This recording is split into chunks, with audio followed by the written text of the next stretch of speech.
When you're ready to pop the question, the last thing you want to do is second-guess the ring. At BlueNile.com, you can design a one-of-a-kind ring with the ease and convenience of shopping online. Choose your diamond and setting. When you find the one, you'll get it delivered right to your door. Go to BlueNile.com and use promo code LISTEN to get $50 off your purchase of $500 or more. That's code LISTEN at BlueNile.com for $50 off your purchase. BlueNile.com, code LISTEN.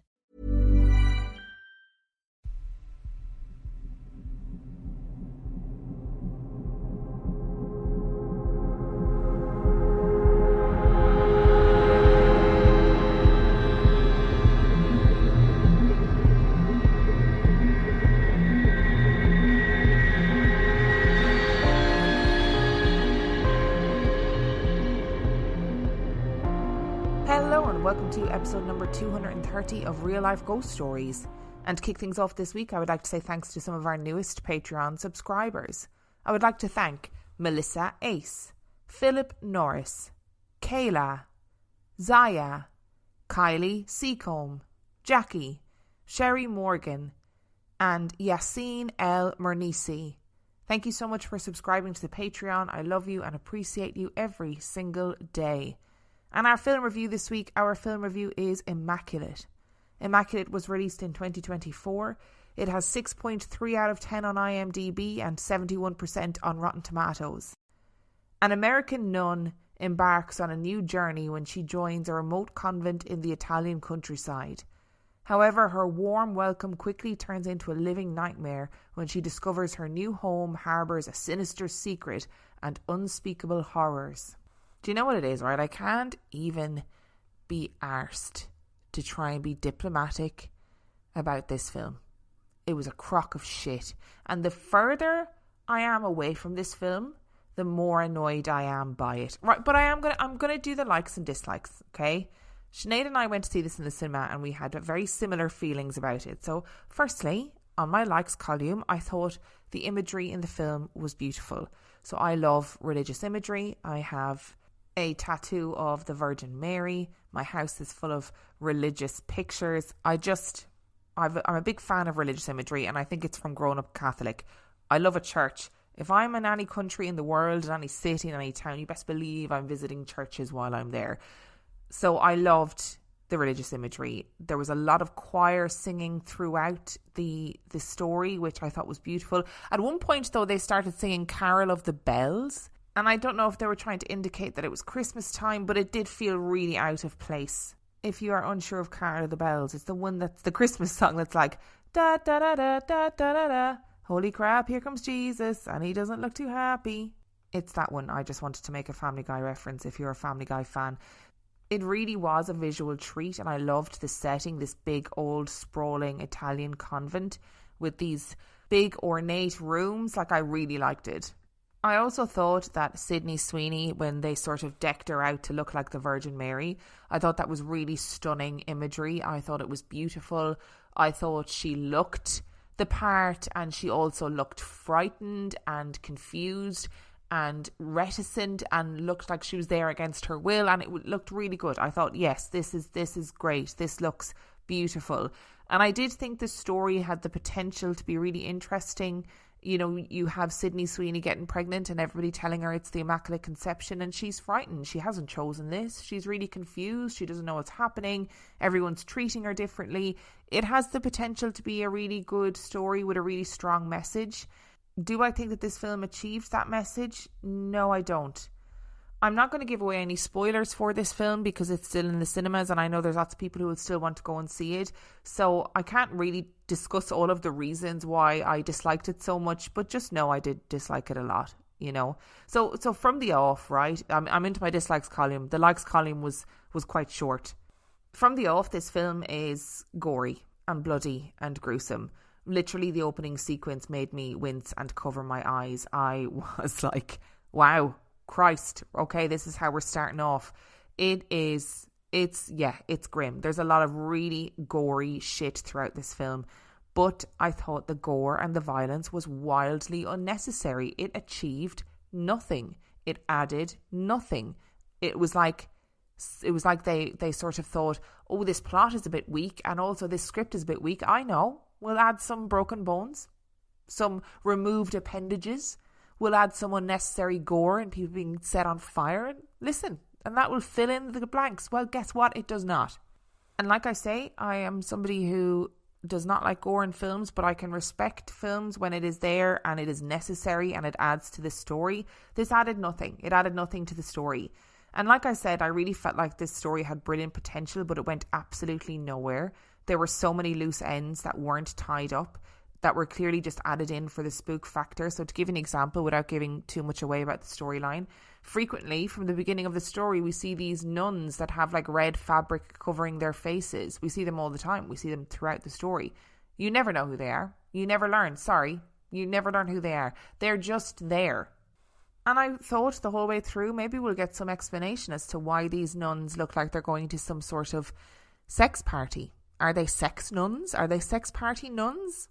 Is that why they're wearing those sort of red masks over their faces? What's happening here? But we get no explanation at all. There's also an implication at one point that Sydney Sweeney's character, Sister Cecilia, that she was, so we learn that she drowned when she was younger and was brought back to life, and that's the reason why she devoted her life to God. And we sort of get this weird impression that the other people in the convent, so the Reverend Mother, the priest and the Archbishop, that they have been watching Sydney Sweeney from her childhood and sort of they always knew it was going to be her that was going to have this Immaculate Conception, but that's never explored. It's just sort of implied heavily, and then we never explore that any further. There's no explanation as to why a convent in rural Italy would be keeping tabs on a child in rural America, in small town America, before she became a nun. It just makes no sense. And I think part of the reason why I disliked this film is the strange discourse around this film. So after I'd watched it, I sort of thought to myself, how has this got 71% on Rotten Tomatoes and 6.3 out of 10 on IMDb? How has that happened? Now, granted, that might have changed in the time that I have written this and recorded it, because it often does change quite quickly with new films. But there was lots of people that I saw online that were saying, you know, this film is a real cerebral psychological horror. I even saw one commentator saying it's the best psychological horror of the last 40 years. It's not. There's nothing psychological about it. There's nothing to unpick. There's nothing to try and understand, except maybe whether or not the nuns are wearing sex masks, and if so, why. I didn't feel like there was anything remotely psychologically challenging about it, and that's not some sort of exercise in intellectual superiority. I would be the first person to say if I just didn't get something, but I just thought this film wasn't that deep. There is also a lot of conversation online about how this film is a commentary about women and bodily autonomy, and how it's about ideas around religious oppression and sexuality, and you know, on the surface of it you hear those things, and I hear those things, and I think, yeah, this is my type of film. I didn't read that into this film at all. In fact, when I was watching the film, I kind of got the ick from a lot of scenes in the film. So for example, there is this protracted scene where the nuns are bathing, and while they are bathing they are wearing white night dresses, and as you can imagine, when you're wearing a white night dress and you're bathing and it gets wet, it's going to go see-through, right? So you have this quite protracted scene of these nuns where they are essentially nude, but they are all of a certain age and all of a certain body type, despite the fact that there are primarily much older nuns in this particular convent. And then I read this interview with the director and Sydney Sweeney, and this director has directed Sydney Sweeney a few times, and he said, I don't want to be known as the director who just gets Sydney Sweeney naked. So that was the justification for the flimsy white nightgown in the bath scenes. And they also spent quite an interesting amount of time, both of them in that interview, justifying all of the reasons why her character would not be wearing a bra. And I just thought, fine if she's not wearing a bra, but also why is there a need to vehemently justify it? And maybe that's just me being prudish. Maybe those scenes were justified. Maybe they were necessary. Maybe they served a purpose to comment on female autonomy. I didn't feel like they did. I felt like actually they sort of did the opposite, and it felt very objectifying of these young women to me. And maybe the film just wasn't for me, but I feel like the hype is overblown for this one for real. And I'm going to say something which might upset some people, because I know that she has a cult following, but I don't think Sydney Sweeney is a very good actor, and I don't think that she was the right person for this role. Now, granted, she was given very little to work with because her character was very two-dimensional, when actually a bit of depth to her character probably would have been fantastic. It would have been brilliant. I feel like I could rant about this film for ages. I'm not going to, because I'm conscious of my 10-minute allocation to the film review. So I'm just going to say this. It's very gory. I don't think it's as deep and cerebral as the reviewers are saying that it is. And I just didn't particularly enjoy it. And it's going to be a 1.5 star for me. So that's 1.5 stars for Immaculate. And I feel like it's lucky to get that extra 0.5 star, to be honest. A lot can happen in 3 years, like a chatbot may be your new best friend. But what won't change? Needing health insurance. United Healthcare Tri-Term Medical Plans, underwritten by Golden Rule Insurance Company, offer flexible, budget-friendly coverage that lasts nearly 3 years in some states. Learn more at uh1.com. Hey everyone, I'm Craig Robinson, co-host of the Ways to Win podcast, alongside my good friend John Calipari. I've been on the go recently. Phoenix, Kansas City, Chicago. If you're like me and have a home but aren't always at home, you have an Airbnb. Hosting your home or a spare room is a very practical side hustle. If you live in a big game town, you can Airbnb your place for fans to stay in. Your home might be worth more than you think.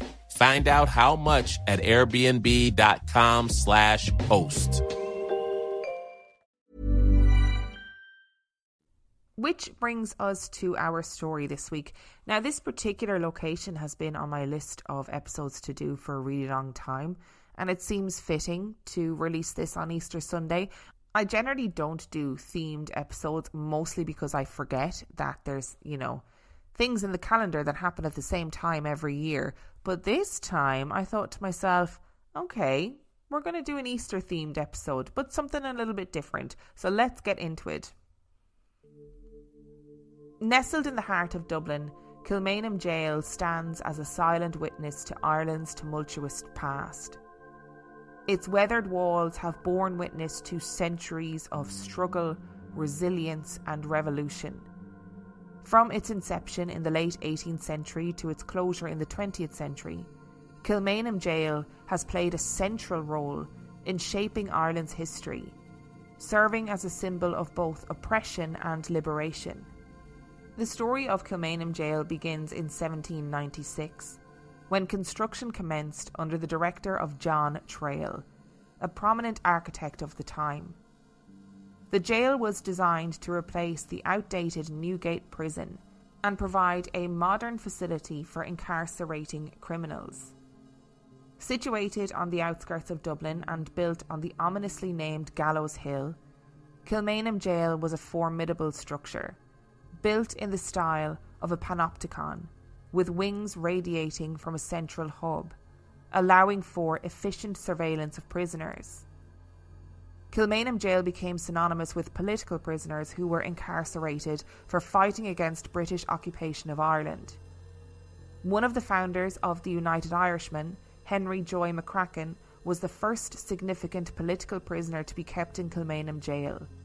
He was imprisoned there on the 11th of October 1796 and was hanged 2 years later. Robert Emmet, another of the leaders of the United Irishmen, organised a rebellion in Dublin in 1803. He, accompanied by Anne Devlin, was held in Kilmainham while he awaited trial for treason. He was executed later the same year, while Anne spent another 2 years in the jail. 1821 was the last year in which women were put to death by public hanging in the jail. Bridget Butterley and Bridget Ennis were the last two women to be so hanged, aged 19 and 21 years old respectively. In the first half of the 19th century, Kilmainham Gaol was used for holding prisoners sentenced to be transported to the prisoner colonies in Australia. Over 4,000 prisoners bound for Australia were processed in Kilmainham Gaol during this period. However, its significance transcended its role as a mere correctional facility. During the Great Hunger of the 1840s, Kilmainham Gaol became wildly overcrowded with men, women and children, all starving, and many imprisoned for petty crimes such as stealing food or begging. There were 5 people in cells that were built for one. Men, women and children were all incarcerated together. There were no beds, just straw to sleep on. Disease was rife. According to a report from the Inspector General in 1847, numbers of these wretched creatures are obliged to lie on straw in the passages and day rooms of the prison, without a possibility of washing or exchanging their own filthy rags for proper apparel. Upon the necessity of passing this act, it is not our place to pass an opinion, but of its effect upon the condition of the jails we are painfully conscious. The committing of vagrants led to the introduction of fever and dysentery into a crowded prison and the sacrifice of many lives. The mid-19th century marked a turning point in the history of Kilmainham Gaol, as Ireland's quest for independence intensified. In 1848, following the failed Young Irelander Rebellion, the jail became a symbol of British oppression, as prominent nationalist leaders, including William Smith O'Brien and Thomas Francis Meagher, were incarcerated within its walls. Their imprisonment sparked widespread outrage and galvanised support for the Irish nationalist cause. Women made up a large population of the jail until the year 1881, when it was turned into a prison for men only. Throughout the late 19th and early 20th centuries, Kilmainham Gaol became synonymous with political imprisonment, as generations of Irish revolutionaries were detained within its confines. Notable inmates included Charles Stewart Parnell, the charismatic leader of the Irish Parliamentary Party, who spent several months in Kilmainham following his involvement in the Land League agitation. Parnell's imprisonment only served to bolster his popularity and strengthen the resolve of the Irish nationalist movement. The jail shut as a prison for criminals in 1910. It was handed over to the British Army, who used it as a military detention centre. But the jail reached the zenith of its significance during the Easter Rising of 1916, a seminal event in Irish history that ultimately paved the way for independence. On Easter Monday, 1916, rebel groups consisting of members of the Irish Volunteers and the Irish Citizen Army seized strategic buildings in Dublin city centre and proclaimed the Republic of Ireland. The rebellion lasted a week before the rebels surrendered. Kilmainham Gaol was reopened to house the hundreds of men and women who had taken part. In May 1916, 14 leaders of the Easter Rising, including James Connolly and Padraig Pearse, were executed by firing squad within the jail's stone walls. James Connolly had been so badly injured in the Rising that he had to be carried to his execution and was executed tied to a chair. Their martyrdom ignited a flame of defiance across Ireland, hastening the demise of British rule.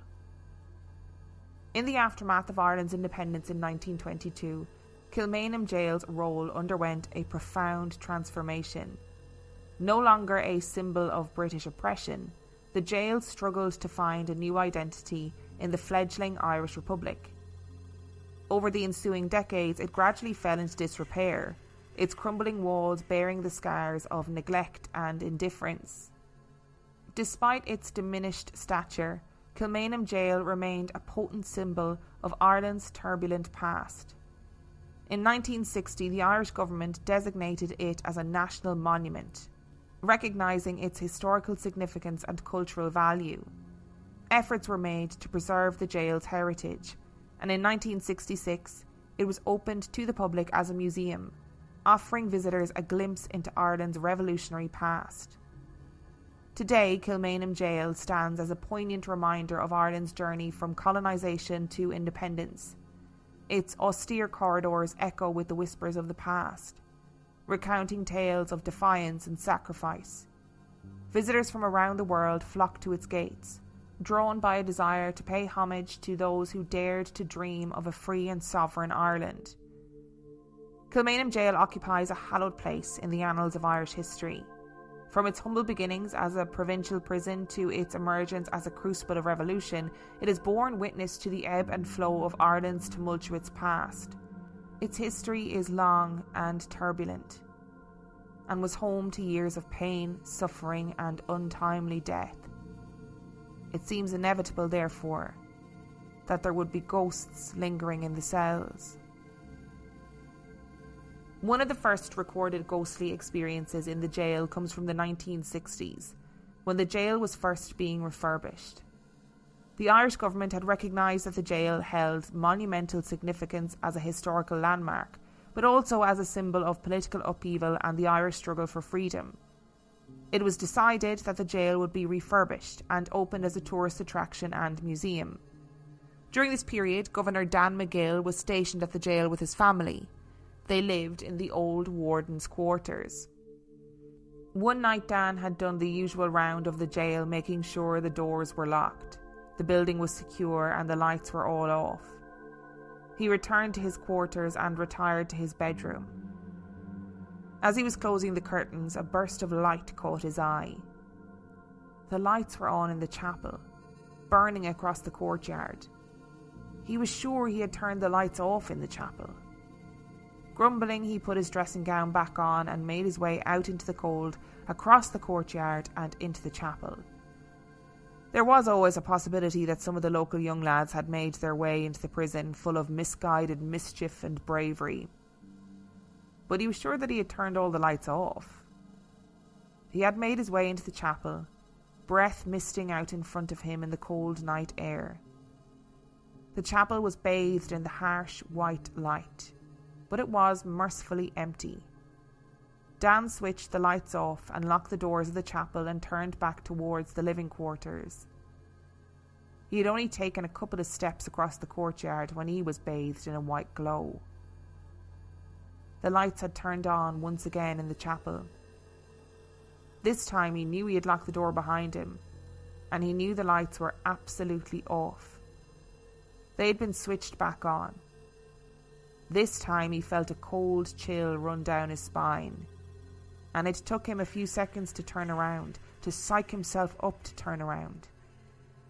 When he did, the chapel was standing quietly, in the same state that he had left it in, except now it was stubbornly alight. He unlocked the door, ignoring the slight quiver in his hands, and he entered the chapel again. It was, of course, empty. He had half expected to see some ghoul or puka standing next to the light switch, grinning a maniacal grin, waiting for him. But the chapel was empty. He again switched the lights off and locked the doors, and this time he half walked, half ran back to the living quarters. It was only when he made it back to his bedroom that he realised that his heart was hammering in his chest.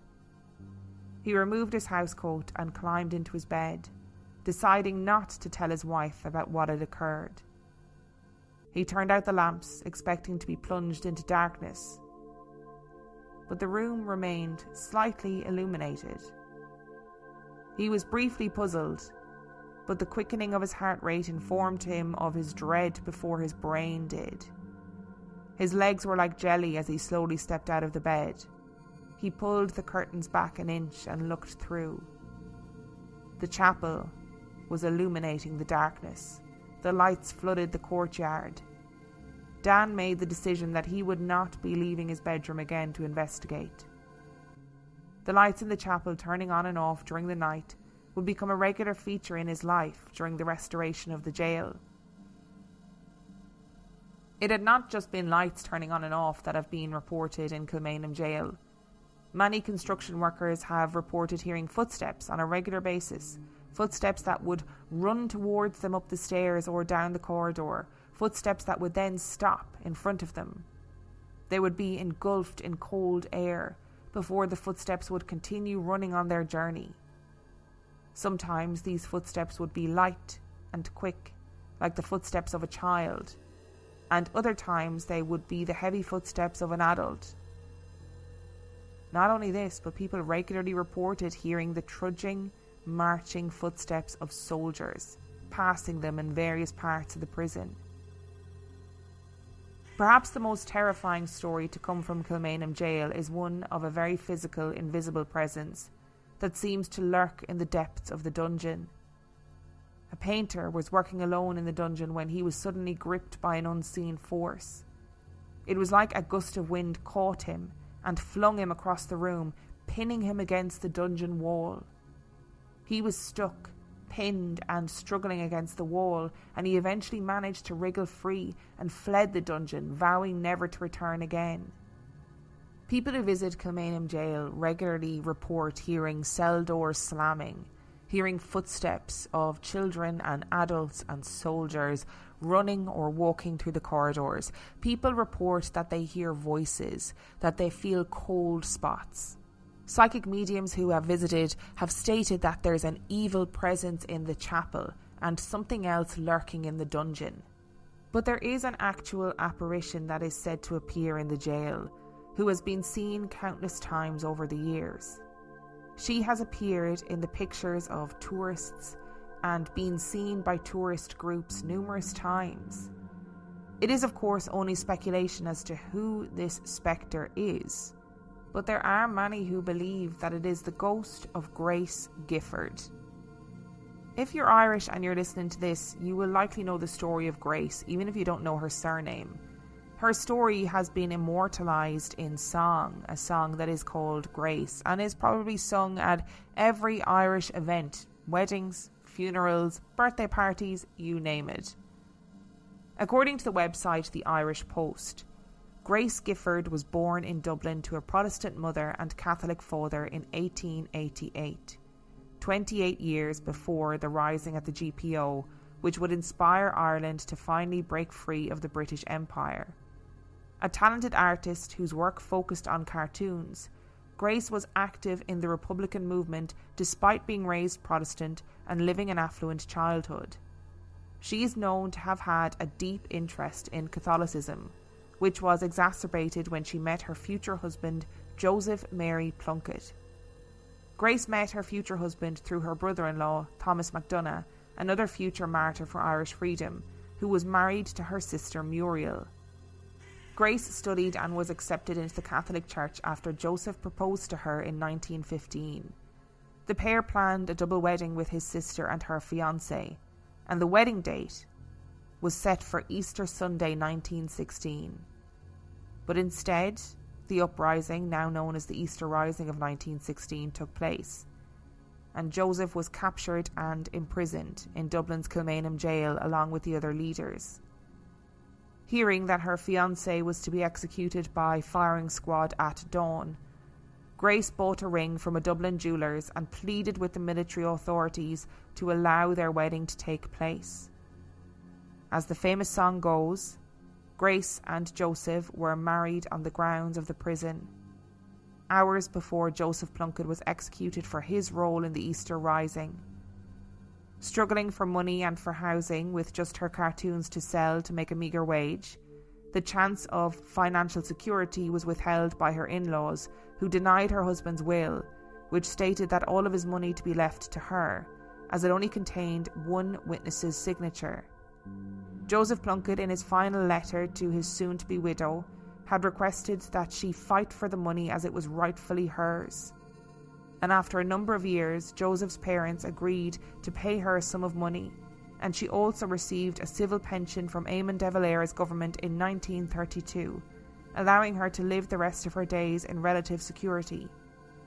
Grace Gifford Plunkett died in 1955 at the age of 67, and was buried with full military honours, close to her husband's final resting place in Glasnevin Cemetery. Her grave continues to receive countless visitors each year, many who were moved by the song which put music to Joseph Plunkett's last thoughts. There are many who believe the woman that is seen in the prison in period dress is the spirit of Grace Gifford. Part of the reason why people believe that it is Grace Gifford is because she seems to appear in photographs that are taken of the cell of Joseph Mary Plunkett. It is as though the spirit of Grace Gifford is holding on to the last moments that she shared with the love of her life. The Kilmainham area is also linked to another Dublin mystery. According to Dublin City Council historian in residence Catherine Scuffil, Kilmainham was once the brief home of the Lucky Stone. The Lucky Stone was a 9th century grave slab believed to have magical properties. People once queued to touch or kiss the stone in the hope of gaining a cure from illness or to get good fortune in the future. When speaking to The Independent, Catherine said, "The Lucky Stone was moved from the church during the early part of the 14th century by John le Desser, the Lord Mayor of Dublin. He erected a drinking fountain at the corn market nearby and had the stone placed beside it. The stone disappeared on many occasions over the years, mysteriously turning up at Glasnevin Cemetery and later in Whitefriars Street Church. One of the strangest stories connected to the Lucky Stone happened in 1826. The stone had again gone missing but was found on a building site in Kilmainham. It was spotted by a watchman who reported he had seen the stone glow in the dark and then assume human form after nightfall. Adding to the mystery, workmen on the site also alleged that the stone cried out, moaned loudly and rocked from side to side when they tried to break it with a sledgehammer. It was eventually reinterred in its current position inside Old St. Audoen's in 1888. It is fixed firmly into place with iron holdings to prevent any more disappearances. And St. Audoen's is also home to the ghost of one of Dublin's most infamous women, Darky Kelly. Most of what is known about Darky Kelly is from told tales and gruesome folklore, but there is truth in her story, and there are also regular sightings of the Green Lady of St. Audoen's. It is believed that Darky Kelly, whose real name was Dorcas, which is derived from the Irish for dark, was born sometime in the 1730s, and that in the 1950s she was the proprietor of a brothel in Dublin. The Maiden Tower brothel in Copper Alley near Fishamble Street was infamous as a place of debauchery at the time. It can be assumed that Darky started out as a sex worker and eventually worked her way up to brothel madam. She had many high-profile clients, but none more high-profile than Simon Luttrell. Now you might be thinking, I recognise that name. Simon Luttrell was the Sheriff of Dublin and was a full-fledged member of the Hellfire Club. He was known as the King of Hell and was described in a biography as publicly and privately insulted and despised, insomuch that it became a common phrase amongst most rank of people, and remains to this day, that if a man was inclined to confer the greatest mark of rascality and resentment against his adversary, it was enough to call him a Luttrell. Traitor, villain, bastard, coward, and profligate, and everything that can be conceived odious and horrible were received, couched, and understood in that one word. The story goes that Darky Kelly and Simon Luttrell harboured a type of friendship, although I can only imagine that that friendship was largely transactional. She would provide services for him, and he would ensure the safety and continued success of her brothel. The legend goes that Darky Kelly was accused of witchcraft by Simon Luttrell. Apparently she became pregnant and claimed that he was the father and demanded financial support. He counterclaimed that she had used witchcraft to bewitch him and had killed the baby in a satanic ritual. She was subsequently hanged until nearly dead and then burned at the stake. But that's not actually what happened. I think it's important to remember that witchcraft accusations and trials were actually quite rare in Ireland. Darky Kelly was sentenced to death because she was accused of murdering a shoemaker named John Dowling. It was also then alleged that the remains of 5 men were found in the basement of her brothel.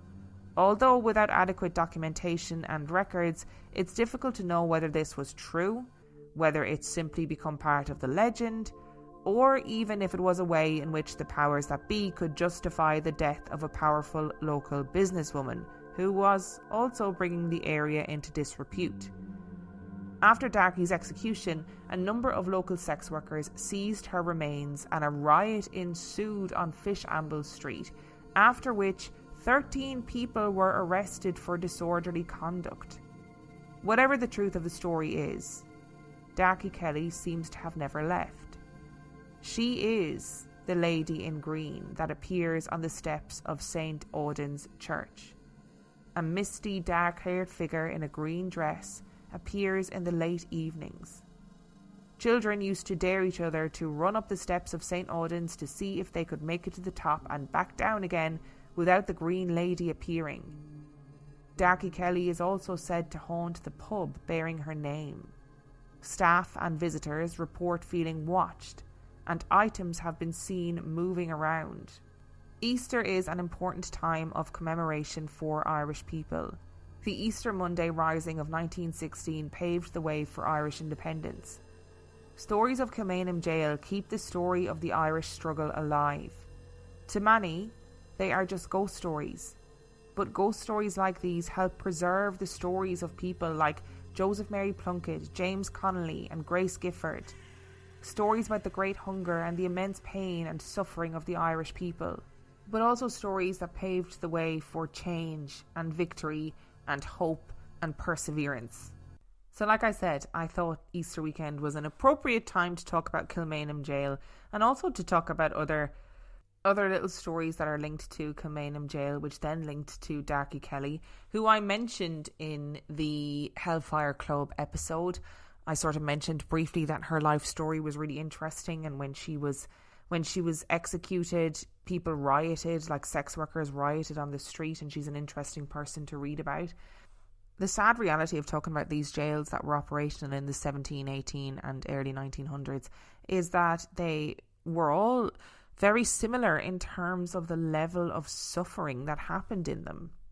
And one of the interesting historical tidbits about Kilmainham Gaol is that during the Great Hunger, people were trying to get incarcerated, because at least if you were incarcerated, it meant that you would get 3 meals a day, and they'd be pretty meagre, but you'd get them.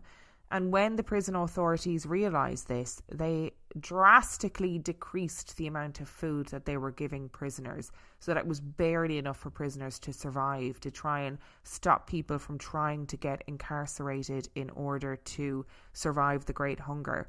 And it's really difficult to quite grasp that level of desperation. I also thought it was really interesting that in the history of Kilmainham Gaol, women were historically treated far worse than men, or were in far worse conditions than men. Generally, men were actually given a bed, whereas women and children were given straw on the floor. And when there was a realisation that these prison conditions were unsustainable and were the reason why disease was rife and why people were dying, there was an element of prison reform whereby they separated men and women, because obviously that is not going to go well in those circumstances. And the men were given much more favourable conditions, whereas the women were still in darkened conditions with straw on the floor, with lots of them to a cell, and in conditions that were unhygienic and spreading disease. And that story is pretty universal when we talk about prisons. You know, if you think about Bodmin Jail, when you think about Shepton Mallet, when you think about Spike Island, they're all prisons that we've covered on this podcast, and the conditions were pretty universally grim. Therefore, I do think it's inevitable that there is going to be some sort of energy there, even if you are somebody who is really sceptical. And I like to think of myself as a healthy, curious skeptic. I would hazard a guess that if anywhere had the potential to be haunted, even if it's just with some sort of residual energy, it would be places like Kilmainham Gaol. Especially when we talk about things like stone tape theory and residual energy, like it feels like whatever people are hearing in the jail, so like slamming doors, footsteps, kids running around, soldiers marching, that all feels like it is residual energy, like energy that the jail has absorbed and releases every now and then. I don't really know what to say about the guy being pinned up against the wall. I couldn't find where the original story of that came from, or the original story of like Dan McGill and the chapel lights coming on and off, where that came from. Apparently those two stories took place around the same time period, but I'm not entirely sure where the original source for those stories is, or if it's one of those things that's just hearsay that's been passed on down through the years. And interestingly, I have a lot of ghost books, and Kilmainham Gaol did not appear in any of my Irish ghost books. Even my ghost book that's all about the hauntings of Dublin, it didn't appear in it. And what I really wanted were some really good first-hand accounts of people having incidents in Kilmainham Gaol, but I couldn't find any. So really we just had to make do with sort of general haunting shenanigans. I would highly recommend that if you do not know the song Grace, to go and listen to it. I left a link to a version of the song in the description of this episode. It's such a beautiful song. And if you can't access the description of this episode, just look up something like Grace Irish song on YouTube. And I meant it when I said that song is sung at pretty much every Irish function ever.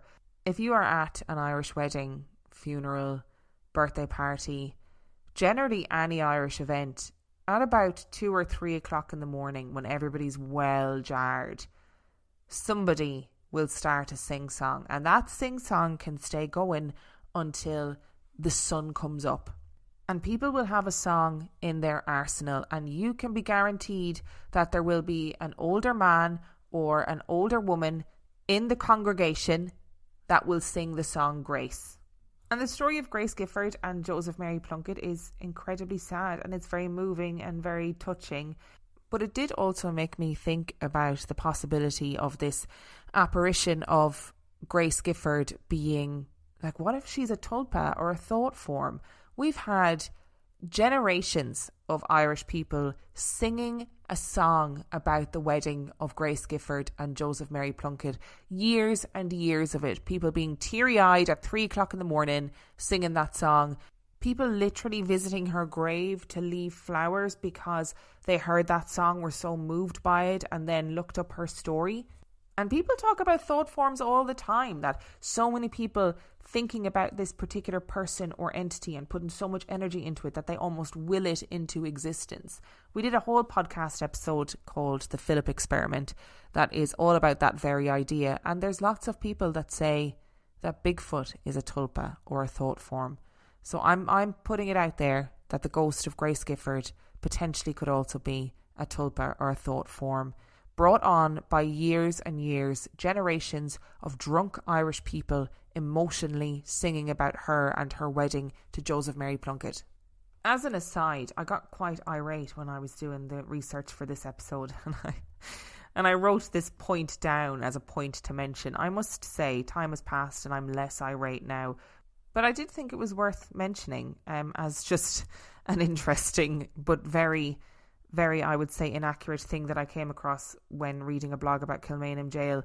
There seemed to be this perspective. This person wrote very confidently that their Irish friend had told them that no Irish people are interested in places like Kilmainham Gaol, that Irish people aren't interested in places, historical places that are linked particularly to the Easter Rising and the Troubles, and any buildings or places that are historically linked to the Irish struggle for independence from British rule. And the reasoning was that apparently this unnamed Irish person said that basically they just don't want to dig up the past, they want to forget about it and move on. And I just wanted to say that if you come across this opinion, I really don't think that is true. And this person who then wrote the blog was surprised that they visited Kilmainham Gaol and were in a tour group that was made up of predominantly Irish people and them.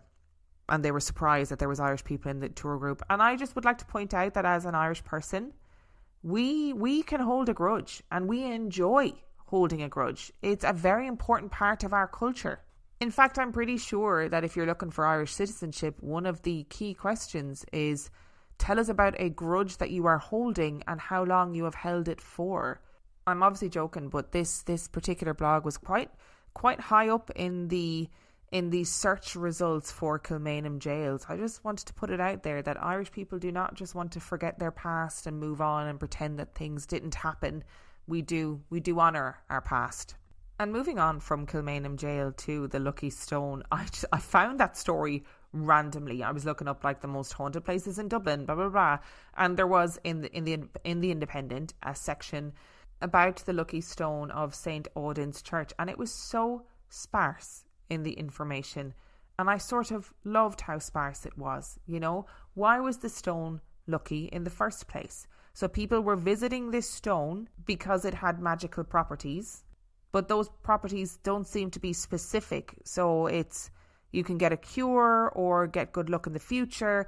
And to kind of give you an insight into Irish stones and places of worship, like that might seem odd to other people, there are stones and wells and trees all over Ireland that are believed to have the cure for different things. So there is a well that you dip your head into and it's said to cure mental illness. There is like a well that you might put your hand into and it's said to cure warts. The cures are often weirdly specific, but this seems quite ambiguous. It's like, you know, you might get a cure or you might get good fortune or you might just get herpes from kissing a stone that everybody else has been kissing. And when it disappeared multiple times, why? Who is stealing it? And just to give you some perspective, the stone was in St. Audoen's Church, which is a 53-minute walk from Glasnevin Cemetery by today's Google Maps standards. So you're telling me people dragged this stone at least an hour across Dublin and nobody noticed? Although if it brings good luck and they're constantly holding it the entire time, then maybe they just got really lucky on this journey that nobody noticed. And look, when it ended up in this building site and it was howling and wailing and glowing in the dark and turning into a human at night time, that does not seem like it's going to bring good fortune or the cure to me. To me, it feels like get this thing as far away from me as humanly possible. Please and thank you. And then obviously you've got the ghost of Darky Kelly knocking around. And just to be clear, her being referred to as Darky would have been a term of endearment that would have referenced her having dark hair.